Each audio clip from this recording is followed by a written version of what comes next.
Aujourd'hui, le sanctuaire Notre-Dame de la Salette vous accueille. Pour vous retrouver ici, sur la montagne, comme des milliers d'autres pèlerins, depuis des décennies, vous avez quitté votre maison, vous vous êtes mis en route. Sans le savoir peut-être, vous avez répondu à une invitation. Nous sommes heureux de la partager avec vous.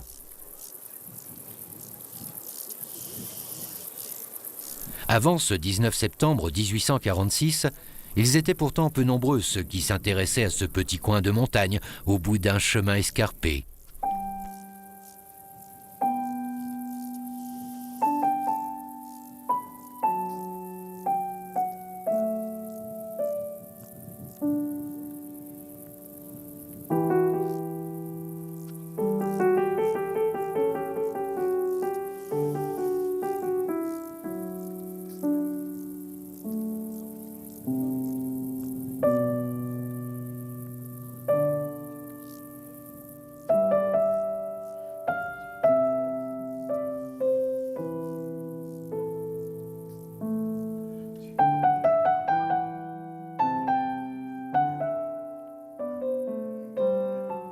Les personnes qui sont ici, elles peuvent faire l'expérience qu'elles sont aimables, qu'elles sont aimées de Dieu. Notre-Dame de la Salette, elle reçoit ici des personnes. Une personne, ce n'est pas seulement un individu, c'est quelqu'un qui a des liens, qui a une histoire, qui vit dans un contexte, dans cette société.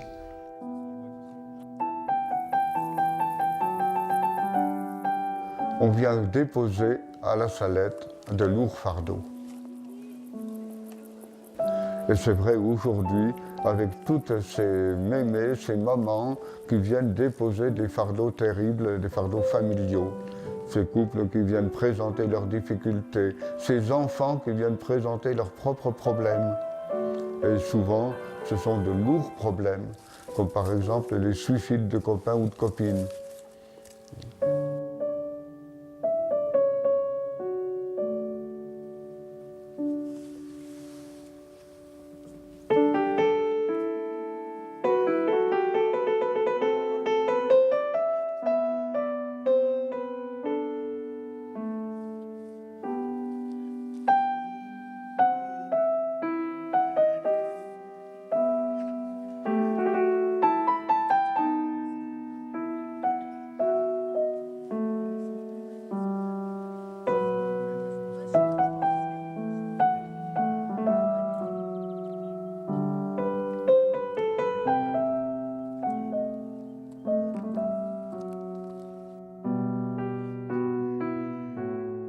Ce peuple de la montagne des Alpes souffre depuis 2 ans, 2-3 ans, d'intempéries très graves.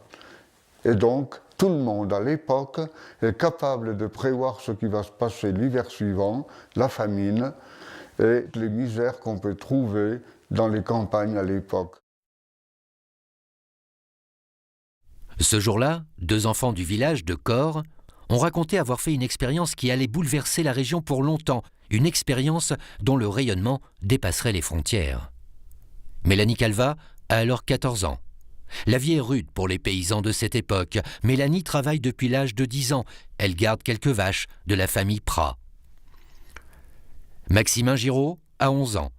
Il passe le plus clair de son temps à courir dans la montagne en compagnie de sa chèvre et de son chien. Lui aussi est berger. Les 2 enfants ne se connaissent pas. Personne ne se soucie de ce coin de montagne. Personne ne se soucie davantage de ces 2 enfants. C'est le matin du 19 septembre 1846 que tout a vraiment commencé.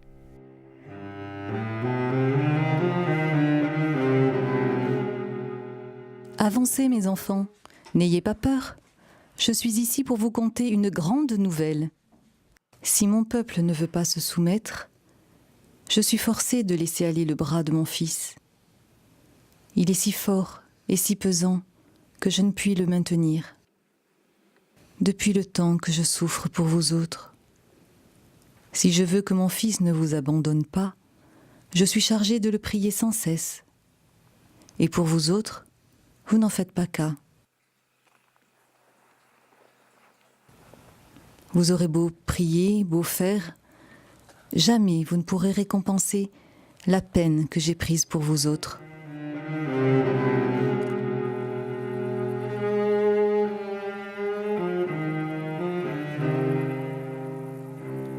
Et le message de la Salette, c'est pas seulement un texte, même bien dense et bien construit.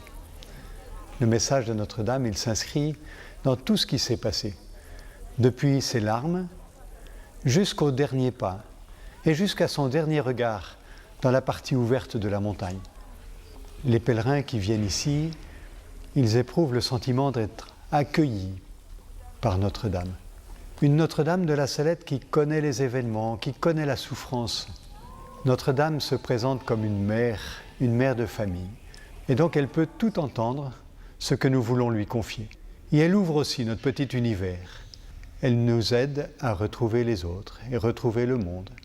Et elle le fait avec tellement de délicatesse.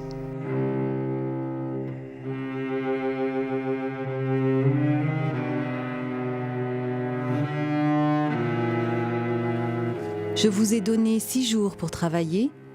Je me suis réservé le 7e, et on ne veut pas me l'accorder.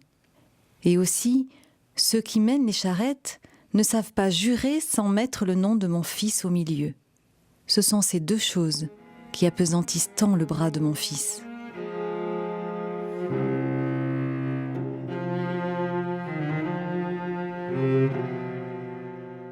Je suis sensible aux 2 choses qui neutralisent le bras de son fils.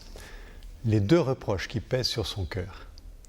Le non-respect du dimanche et le non-respect du nom divin, du nom de son fils. Le dimanche, n'est-il pas le jour des liens, le jour où l'homme se refait intérieurement et se refait dans ses liens? Ses liens avec Dieu, parce que c'est le jour du lien intime avec lui, c'est le jour de la prière. Le lien avec la communauté chrétienne, revigoré par l'Eucharistie dominicale. Et puis c'est aussi naturellement le jour des familles, le jour des amis. Les débats autour du dimanche travaillé remettent à jour les enjeux du respect de ce jour particulier, ce jour des liens. Quand on le brade ce jour, alors beaucoup de gens deviennent seuls, ne savent même plus qu'ils peuvent compter pour d'autres. C'est l'individualisme qui s'installe, un individualisme redoutable.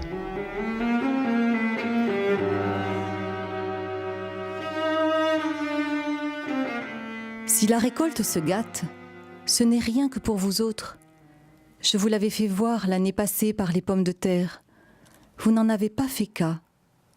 C'est au contraire, quand vous trouviez des pommes de terre gâtées, vous juriez, vous mettiez le nom de mon fils au milieu. Elles vont continuer, et cette année, pour Noël, il n'y en aura plus. Vous ne comprenez pas, mes enfants. Je m'en vais vous le dire autrement. Si la récolte s'égaste, si vous avez du blé, il ne faut pas le semer. Tout ce que vous sèmerez, les bêtes le mangeront, et ce qui viendra tombera en poussière quand on le battra. Il viendra une grande famine.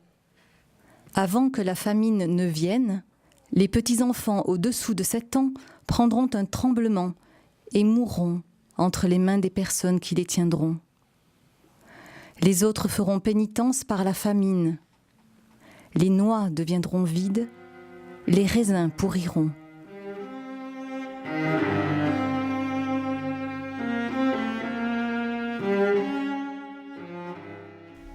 À la Salette, les pommes de terre étaient mauvaises, le blé gâté.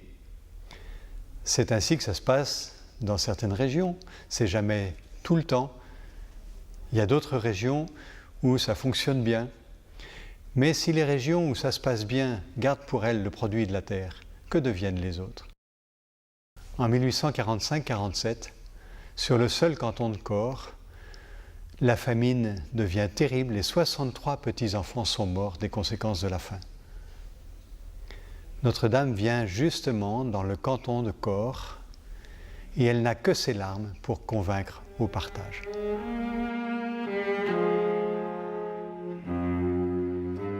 S'ils se convertissent, les pierres et les rochers deviendront des monceaux de blé.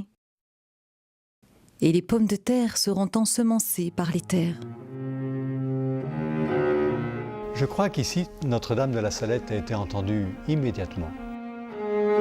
En octobre 1846, il n'y a plus de pommes de terre, même pour passer l'hiver, et le peu qu'il y a, les gens le partagent encore avec Marseille qui souffre de famine, et cela en lien avec l'apparition.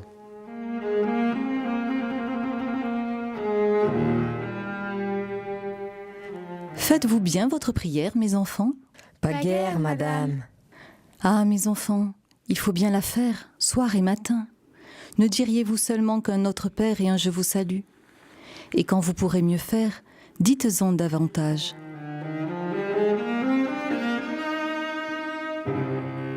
L'été, il ne va que quelques femmes un peu âgées à la messe. Les autres travaillent le dimanche tout l'été.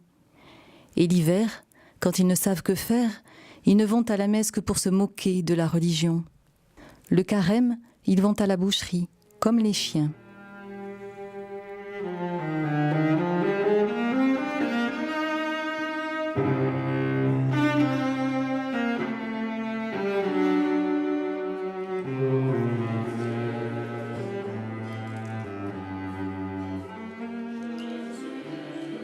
Choisir la vie, ça pouvait tout simplement revenir à la messe le dimanche. Or, dans bien des cas, les églises étaient désertes.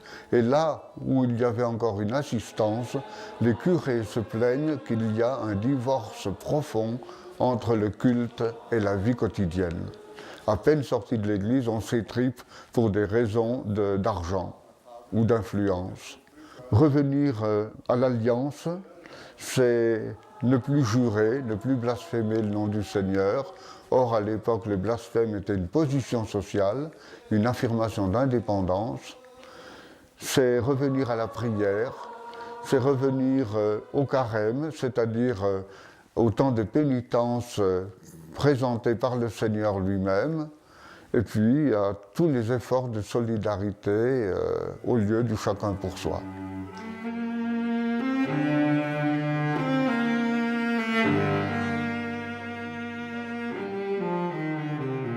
N'avez-vous point vu de blé gâté, mes enfants? Non, madame.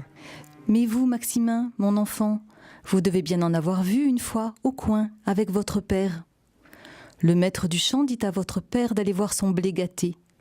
Vous y êtes allé, vous avez pris 2 ou 3 épis dans vos mains, vous les avez froissés, et tout tomba en poussière.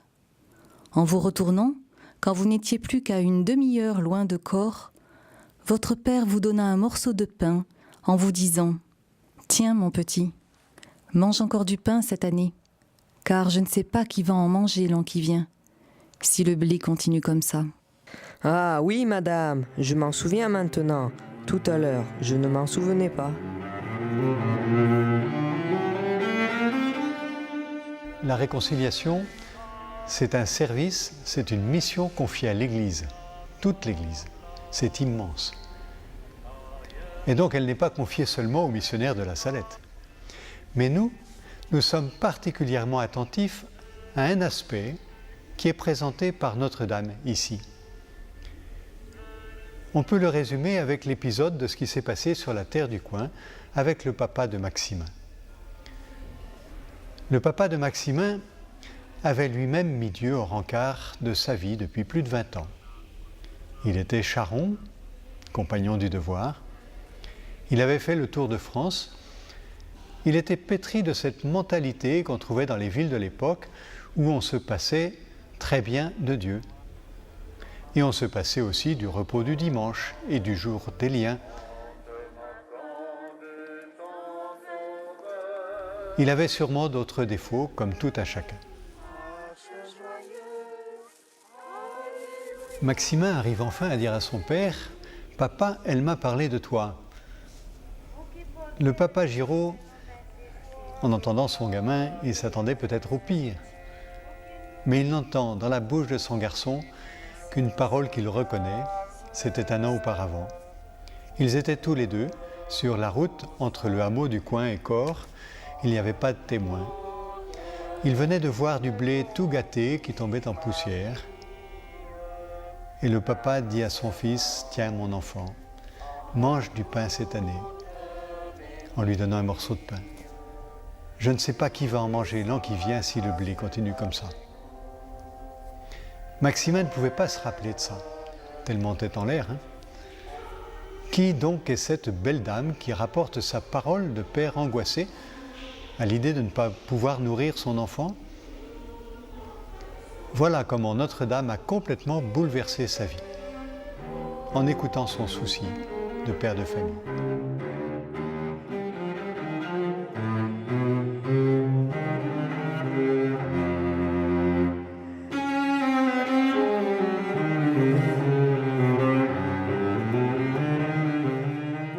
Eh bien, mes enfants, vous le ferez passer à tout mon peuple.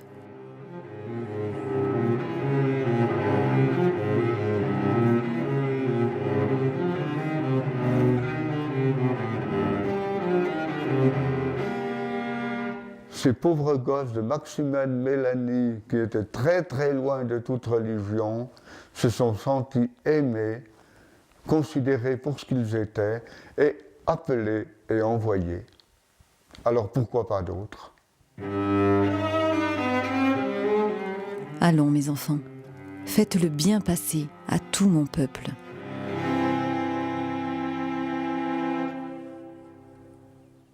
Ils repartent avec une parole d'espérance, et une des plus belles qui nous a jamais été dite ici. Ce sont des jeunes de lycée professionnel, pour faire court, qui ont dit « Mais alors nous aussi nous sommes aimés, mais alors nous aussi nous sommes appelés ».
Le message, c'est donc tout un ensemble.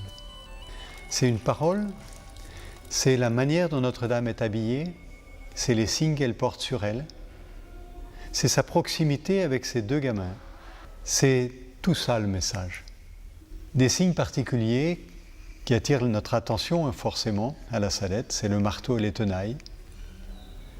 Sur la croix que nous portons nous aussi, la croix de son crucifix. Elle portait ses tenailles d'un côté et le marteau de l'autre. Ce marteau et ces tenailles, ils sont de chaque côté d'un grand Christ.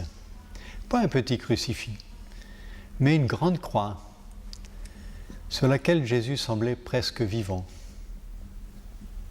Toute la lumière rayonnait de ce grand Christ et les enveloppait tous les trois. Ce marteau et ces tenailles, ce sont les instruments de la Passion, et on les retrouvait sur d'autres calvaires, sur des calvaires de la région. Les enfants n'ont peut-être pas été étonnés de voir aussi ce marteau et ces tenailles sur la grande croix que portait Marie sur sa poitrine.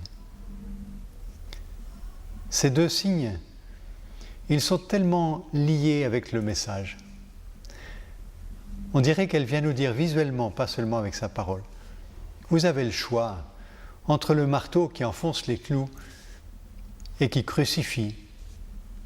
C'est plus Jésus qu'on crucifie. Lui, il est ressuscité. Mais ces petits-enfants qui meurent de faim, ne sont-ils pas crucifiés, de même que les parents? Vous avez le choix entre ce marteau qui crucifie ou les tenailles qui libèrent, qui arrachent les clous, qui participent à cette libération que donne la bonne nouvelle de l'Évangile, si nous la mettons en pratique. Et comme si elle avait peur qu'on ne comprenne pas ce marteau et ces tenailles, elle a un autre double signe, des chaînes et des roses. Elle portait sur ses épaules une lourde chaîne qui semblait l'écraser. Voilà comment l'ont décrite les enfants. Et le contexte de l'époque montre bien ce que représentent ces chaînes, toutes les misères, les esclavages qui sont produits par le chacun pour soi. Et à côté des chaînes, il y avait des roses, et des roses de toutes les couleurs. Il y en avait aussi autour de sa taille, autour de sa tête, autour de ses pieds. Ces roses de toutes les couleurs sont comme toutes les nuances de l'amour. Et Notre-Dame nous invite à mettre ces nuances de l'amour en œuvre. C'est de